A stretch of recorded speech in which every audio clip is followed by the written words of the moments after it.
Hello student, आज के lecture में आप लोगों का स्वागत है।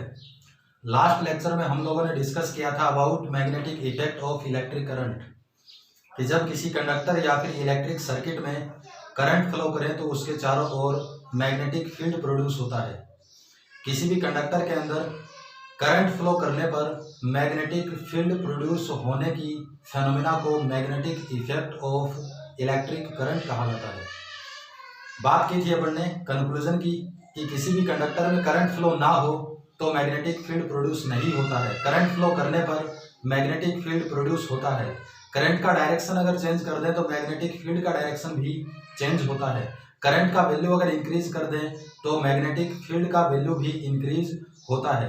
कंडक्टर से अगर दूर जाएं तो मैग्नेटिक फील्ड का इफेक्ट कम होता है। कंडक्टर के पास में आए तो मैग्नेटिक फील्ड का इफेक्ट जो है वो ज़्यादा होता है। फिर इसके बाद में बात की थी कि किसी भी कंडक्टर में मैग्नेटिक फील्ड जो प्रोड्यूस हुआ है उस मैग्नेटिक फील्ड का डायरेक्शन किस बात से पता चलेगा। तो उसके लिए बात की थी अपन ने 4 रूल्स की। पहला रूल था आपका स्नो रूल। स्नो रूल के अकॉर्डिंग बोला था किसी कंडक्टर के अंदर करंट का डायरेक्शन साउथ से नॉर्थ में हो तो मैग्नेटिक नीडल का नॉर्थ पोल हमेशा वेस्ट की ओर डिफ्लेक्ट होता है।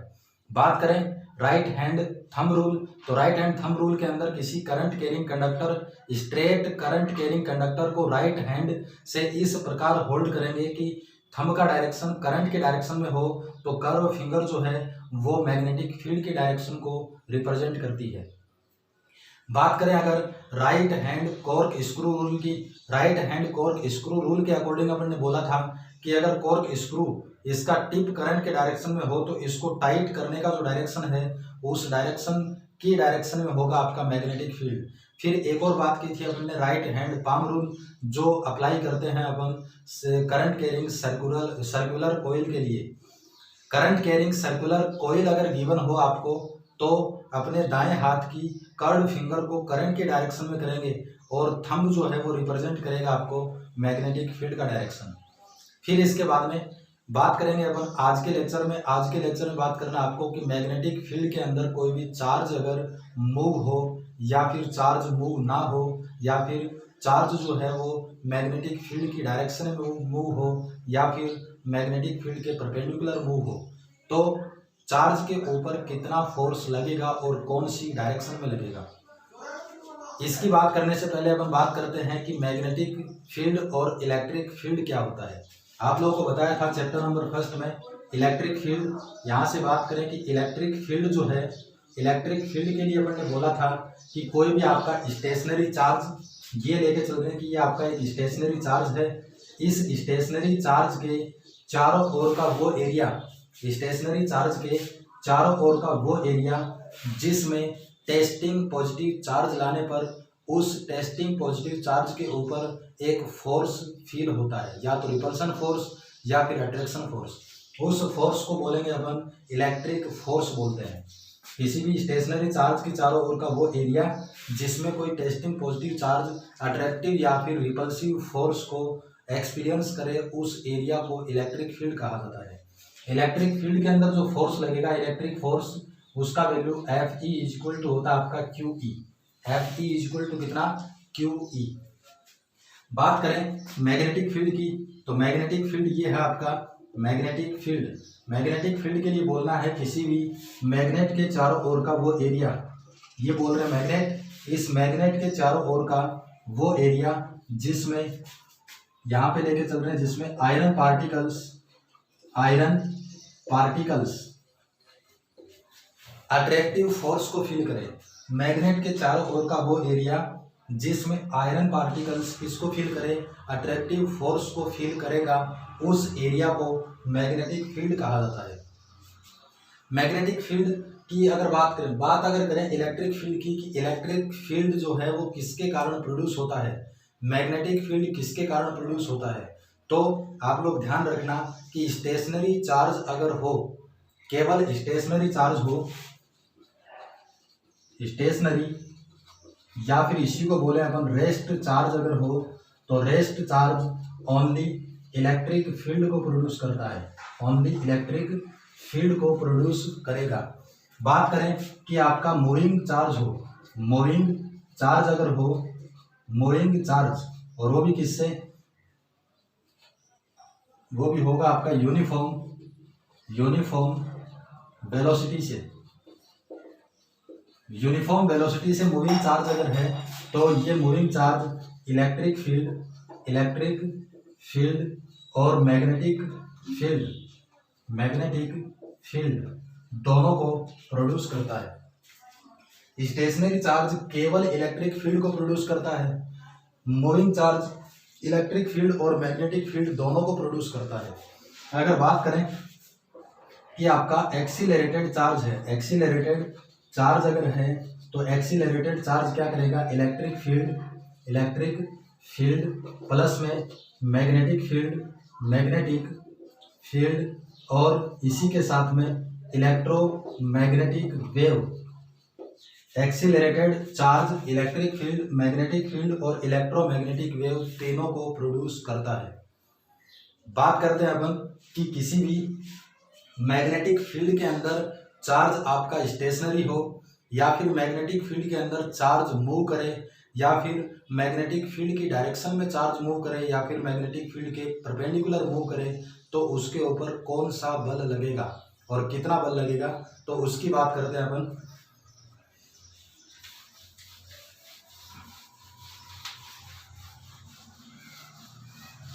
यहां से बोल के चल रहे हैं आपका मैग्नेटिक फोर्स या फिर इसी को बोलते हैं अपन लॉरेंज फोर्स। इसको डिनोट करते हैं मैग्नेटिक फोर्स Fm या फिर लॉरेंज फोर्स Fl से इसको डिनोट करेंगे। मैग्नेटिक फोर्स या फिर लॉरेंज फोर्स के लिए अपन को क्या बोलना है कि कोई भी आपका मूविंग चार्ज या फिर कोई भी आपका करंट कैरिंग कंडक्टर किसी मैग्नेटिक फील्ड में हो तो उस मैग्नेटिक फील्ड के अंदर चार्ज या फिर कंडक्टर के ऊपर एक फोर्स फील होता है। उस फोर्स को लॉरेंज फोर्स या फिर मैग्नेटिक फोर्स कहा जाता है। यहां से बोल रहे हैं अपन when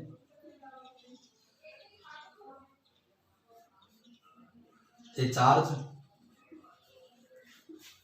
move in magnetic field then a force apply on it. This force is known as magnetic force और लॉरेंज फोर्स। जब भी कोई चार्ज आपका मैग्नेटिक फील्ड के अंदर मूव करेगा, मैग्नेटिक फील्ड के अंदर मूव करना चाहिए, मूव अगर करेगा तो उस चार्ज के ऊपर एक फोर्स अप्लाई होता है।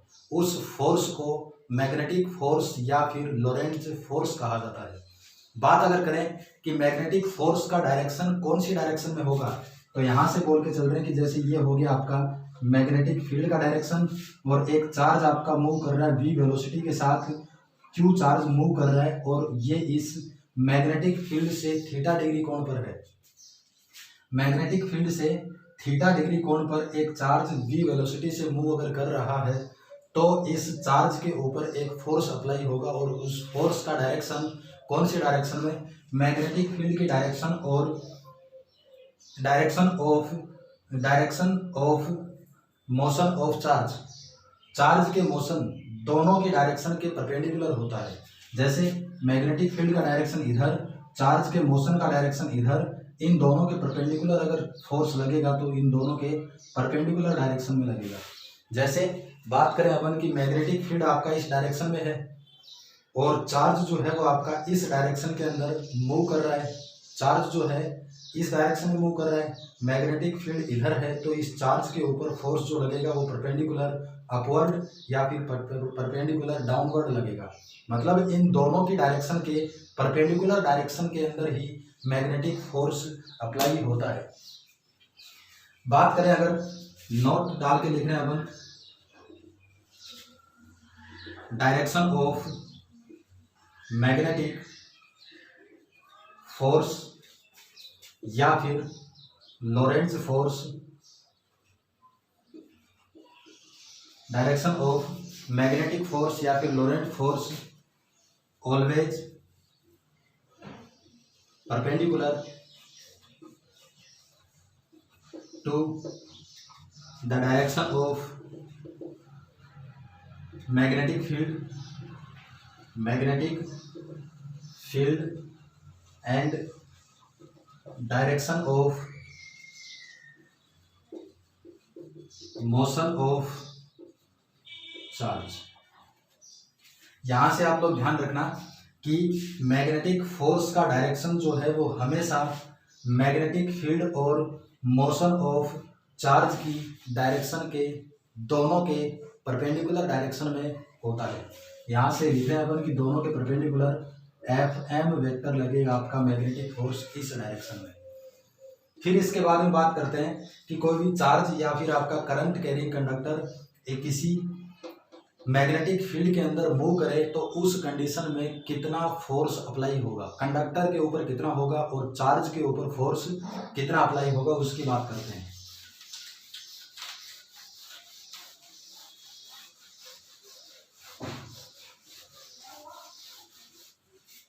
यहां पे लिख रहे हैं अपन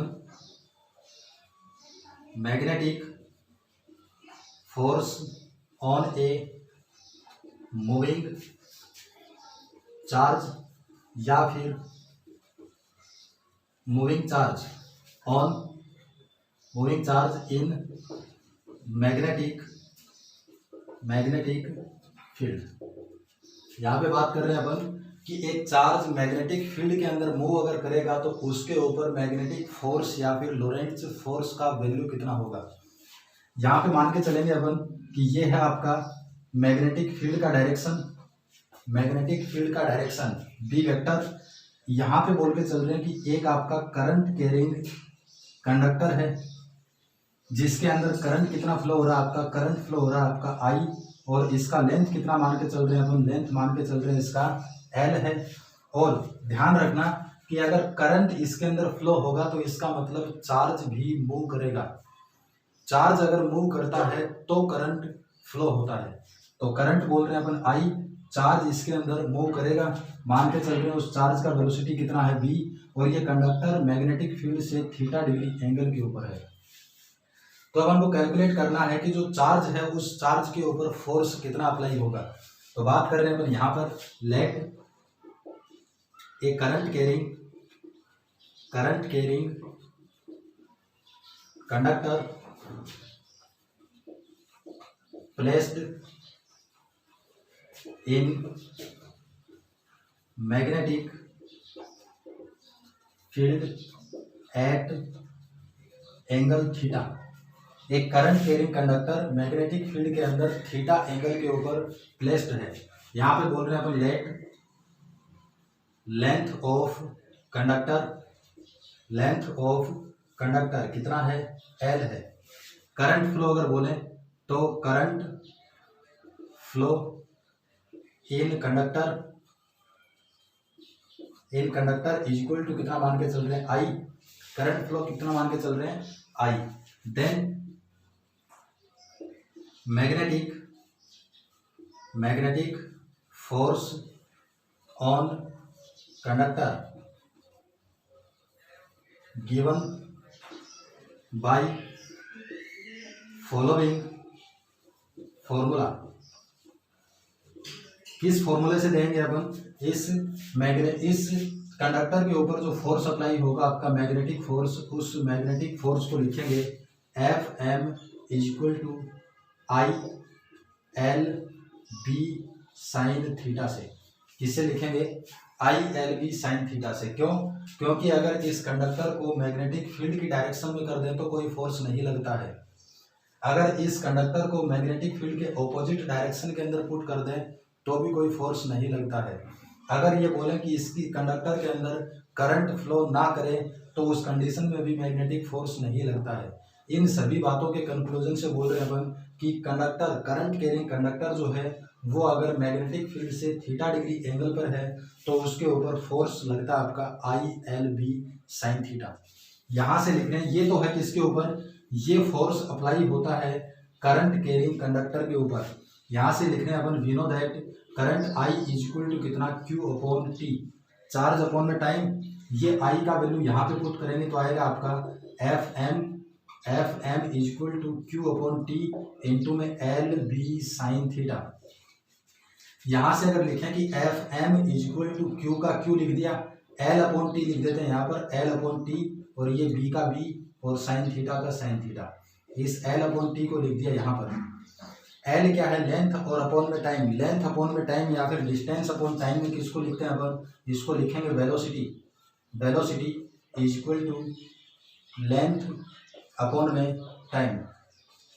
और वेलोसिटी कितना मान के चल रहे हैं अपन, v। वेलोसिटी अगर v मान के चल रहे हैं तो ये कितना आएगा आपका, F M is equal to Q का क्यू, और इस एल अपॉन टी की जगह पुट कर देंगे अपन वेलोसिटी v, तो ये v का v साइन थीटा का साइन थीटा।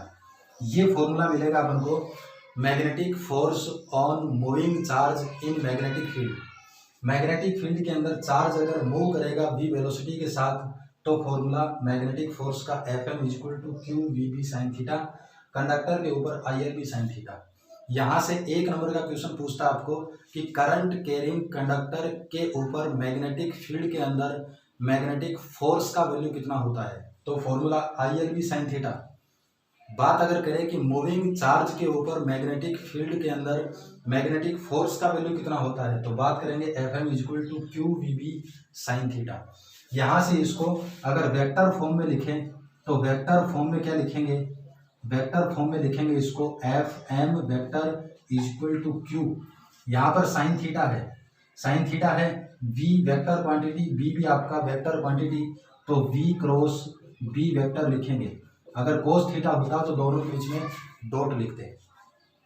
फिर इसके बाद में बात अगर करें कि इस मैग्नेटिक फील्ड के साथ में इलेक्ट्रिक फील्ड भी प्रेजेंट हो, तो चार्ज के ऊपर टोटल मैग्नेटिक फोर्स या फिर लोरेंट्ज फोर्स कितना लगेगा, उसकी बात कर रहे हैं अपन। यहाँ पे लिखेंगे if electric field present with magnetic field then total magnetic force on charge. तब टोटल फोर्स कितना आएगा चार्ज के ऊपर, तो उसको लिखेंगे एफ टोटल या फिर F Lorentz is equal to F M plus में एफ ई। यहाँ से लिखेंगे F L is equal to F M, charge के ऊपर कितना था, ये था आपका क्यू इंटू में B cross B vector plus में एफ ई का वैल्यू अगर बोलेंगे तो एफ ई इलेक्ट्रिक फोर्स कितना होता है आपका, क्यू ई होता है। यहाँ से टोटल बोल देंगे कि F L vector is equal to Q को कॉमन ले लेंगे, यह आएगा आपका B vector cross B vector और इंटू प्लस में कितना आएगा आपका ई वेक्टर। अगर इलेक्ट्रिक फील्ड के साथ मैग्नेटिक फील्ड प्रेजेंट हो, मैग्नेटिक फील्ड और इलेक्ट्रिक फील्ड दोनों प्रेजेंट हो, तो चार्ज के ऊपर लोरेंट्ज फोर्स आएगा आपका Q into V vector cross B vector plus में ई वेक्टर। अब बात करें कि इस मूविंग चार्ज के ऊपर मैग्नेटिक फोर्स तो बोल दिया कि Q V B sine theta है, Q V B sine theta है। बात करें कि चार्ज जो है वो आपका मूव ना करे तो फोर्स कितना लगेगा चार्ज के ऊपर। बात करें कि चार्ज जो है वो मैग्नेटिक फील्ड की डायरेक्शन में मूव करे तो मैग्नेटिक फोर्स कितना लगेगा। और अगर बात करें कि चार्ज जो है वो आपका मैग्नेटिक फील्ड के परपेंडिकुलर डायरेक्शन में मूव करे तो चार्ज कितना लगेगा। यहाँ से भी एक एक नंबर के क्वेश्चन पूछता है, तो उसकी बात करते हैं अपन स्पेशल कंडीशन में। स्पेशल कंडीशन के अंदर बोलेंगे तो ये बोल रहा है आपको कि अगर कोई चार्ज मैग्नेटिक फील्ड में मैग्नेटिक फील्ड की डायरेक्शन के अंदर मूव करे, यहाँ पे बोल रहे हैं स्पेशल कंडीशन। स्पेशल कंडीशन में फर्स्ट कंडीशन बोल रहा है आपको कि इफ थीटा का वैल्यू कितना हो 0 डिग्री, थीटा का वैल्यू 0 डिग्री है तो इसका मतलब parallel to magnetic field, parallel to किसके, मैग्नेटिक फील्ड के। मतलब कि यहाँ पे आपको बोल रहा है कि ये है आपका मैग्नेटिक फील्ड बी वेक्टर, और इसी डायरेक्शन के अंदर क्या है आपका चार्ज मूव कर रहा है, या फिर इसके ऑपोजिट डायरेक्शन के अंदर आपका चार्ज क्या कर रहा है, मूव कर रहा है। मैग्नेटिक फील्ड की डायरेक्शन में मूव करें या फिर मैग्नेटिक फील्ड के ऑपोजिट डायरेक्शन में मूव करें तो उस कंडीशन में मैग्नेटिक फोर्स का वैल्यू कितना होगा। यहाँ पे अपन को पता है कि वी नो दैट चार्ज के ऊपर मैग्नेटिक फोर्स का formula Fm equal to Q V B sine theta होता है। Q V B sine theta, यहाँ से लिखेंगे कि थीटा का वैल्यू कितना है 0 डिग्री या फिर कितना है 180 डिग्री।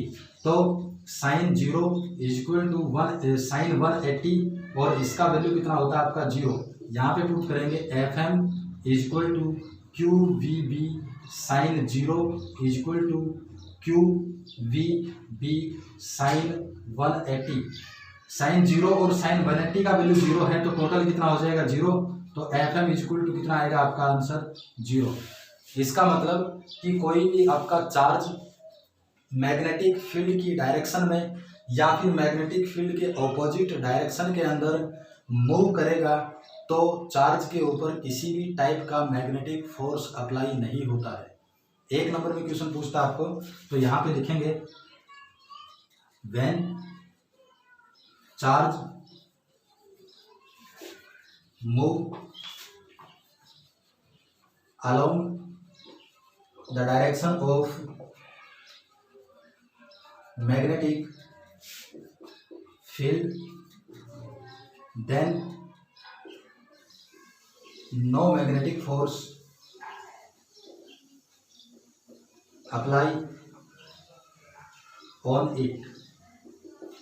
अगर चार्ज मैग्नेटिक फील्ड की डायरेक्शन के अंदर मूव करेगा तो इस चार्ज के ऊपर कोई भी मैग्नेटिक फोर्स अप्लाई नहीं होगा। दूसरी कंडीशन की बात कर रहे हैं अपन सेकंड कंडीशन में कि इफ थीटा का वैल्यू कितना हो 90 डिग्री। 90 डिग्री का मतलब perpendicular to magnetic field. Magnetic field के अगर परपेंडिकुलर हो तो उस कंडीशन के अंदर फोर्स कितना लगेगा। यहाँ पे बात कर रहे हैं तो we know that sine theta is equal to sine 90 is equal to 1 और अपन को पता है कि चार्ज के ऊपर magnetic force Fm is equal to Q V B sine theta होता है। ये वैल्यू अगर यहाँ पे पुट करेंगे तो Fm का वैल्यू कितना आएगा आपका, Fm का value Q V B maximum आएगा। कितना आएगा क्यू वी बी मैक्सिमम। कि ये तो है आपका मैग्नेटिक फील्ड का डायरेक्शन बी वेक्टर और इसके परपेंडिकुलर डायरेक्शन के अंदर कोई चार्ज अगर मूव करेगा तो इस कंडीशन में इस चार्ज के ऊपर मैक्सिमम मैग्नेटिक फोर्स अप्लाई होता है। कौन सी डायरेक्शन में होगा तो इन दोनों के परपेंडिकुलर डायरेक्शन के अंदर अप्लाई होगा। इन दोनों के परपेंडिकुलर डायरेक्शन में जिसको डिनोट कर रहा हूँ इस तरीके से Fm। आपको क्वेश्चन पूछ लेता है एक नंबर में कि कोई भी चार्ज किसी मैग्नेटिक फील्ड के परपेंडिकुलर डायरेक्शन में मूव करे तो उसके ऊपर मैग्नेटिक फोर्स का वैल्यू कितना होगा। तो मैग्नेटिक फोर्स कितना होगा, परपेंडिकुलर मूव करेगा तो क्यू वी बी मैक्सिमम। अगर बोल दे आपको क्वेश्चन में इसी में कि कोई इलेक्ट्रॉन की बात कर दे, इलेक्ट्रॉन की अगर बात करेगा परपेंडिकुलर मूव कर रहा है मैग्नेटिक फील्ड के तो क्यू बी जी का पुट कर देंगे अपन ई वी वेलोसिटी है और बी आपका मैग्नेटिक फील्ड का इंटेंसिटी है। यहां से लिख रहे हैं अपन when a charge move perpendicular to magnetic field then maximum Fm is equal to Q V B magnetic force apply on it. कि जब कोई चार्ज मैग्नेटिक फील्ड के परपेंडिकुलर अगर मूव करेगा तो उस चार्ज के ऊपर maximum force Fm is equal to Q V B apply होगा। बात करें तीसरी कंडीशन की कि तीसरी कंडीशन में आपको बोल रहा है कि यदि आपका चार्ज रेस्ट मोड में हो, चार्ज किस मोड में हो, रेस्ट मोड में, या फिर मैग्नेटिक फील्ड के अंदर मूव ना करे तो तीसरी कंडीशन में बोल रहा है आपको कि V इज इक्वल टू 0 हो, रेस्ट मोड में हो या फिर मूव ना करेगा तो उस कंडीशन में वेलोसिटी का वैल्यू कितना 0। यहाँ पे बोल रहे हैं कि ये चार्ज क्या है आपका, रेस्ट या फिर स्टेशनरी। स्टेशनरी चार्ज है। स्टेशनरी चार्ज अगर है तो यहाँ पे लिखेंगे force F M equal to कितना होता है, Q V B sine theta. v का वैल्यू 0 पुट करेंगे तो एफ एम इक्वल टू कितना आएगा, टोटल 0। इसका मतलब क्या होगा कि कोई भी चार्ज आपको गिवन दे दिया और वो चार्ज यदि रेस्ट मोड में हो तो मैग्नेटिक फील्ड में उस चार्ज के ऊपर कोई भी मैग्नेटिक फोर्स अप्लाई नहीं होगा। आपको क्वेश्चन किसी भी तरीके से घुमा के दे सकता है कि कोई भी चार्ज मैग्नेटिक, कोई भी स्टेशनरी चार्ज मैग्नेटिक फील्ड के परपेंडिकुलर रखा है तो उस चार्ज के ऊपर फोर्स कितना होगा। अगर स्टेशनरी चार्ज बोल दिया तो फोर्स कितना आएगा, 0। स्टेशनरी चार्ज नहीं बोले, मूविंग चार्ज बोलेगा तब कितना आएगा, परपेंडिकुलर की कंडीशन में क्यू वी बी। और अगर इसी डायरेक्शन में बोल दिया कि मैग्नेटिक फील्ड की डायरेक्शन में मूव कर रहा है और स्टेशनरी नहीं है या फिर मूविंग है तो उस कंडीशन में एफ एम इक्वल टू कितना आएगा आपका, 0। यहाँ पे बोल देंगे इट मीन्स व्हेन स्टेशनरी या फिर rest charge placed in magnetic field then no magnetic force apply on it। कोई भी आपका चार्ज जो है वो स्टेशनरी कंडीशन के अंदर मैग्नेटिक फील्ड में पुट होगा या फिर प्लेस्ड होगा तो उस कंडीशन में कोई भी मैग्नेटिक फोर्स अप्लाई नहीं होगा। यहाँ से एक एक नंबर का क्वेश्चन पूछता है। पहली कंडीशन में बोला कि चार्ज जो है वो मैग्नेटिक फील्ड के अलोंग मूव करे तो मैग्नेटिक फोर्स का वैल्यू 0। चार्ज जो है वो मैग्नेटिक फील्ड के परपेंडिकुलर मूव करे तो मैग्नेटिक फोर्स का value maximum Q V B. और यदि रेस्ट कंडीशन में अगर चार्ज हो, स्टेशनरी चार्ज अगर है तो मैग्नेटिक फील्ड के अंदर उसके ऊपर कोई भी फोर्स अप्लाई नहीं होता है। बात की थी अपन ने कि यदि किसी कंडक्टर की बात करें कि मैग्नेटिक फील्ड के अंदर कोई आपका करंट कैरिंग कंडक्टर पुट हो तो उसके ऊपर मैग्नेटिक फोर्स का formula I L B sine theta, और चार्ज की बात करेगा तो formula Q V B sine theta. Theta का value according to condition put करके कैलकुलेशन कर सकते हैं। आज के लिए बस इतना ही। Thank you.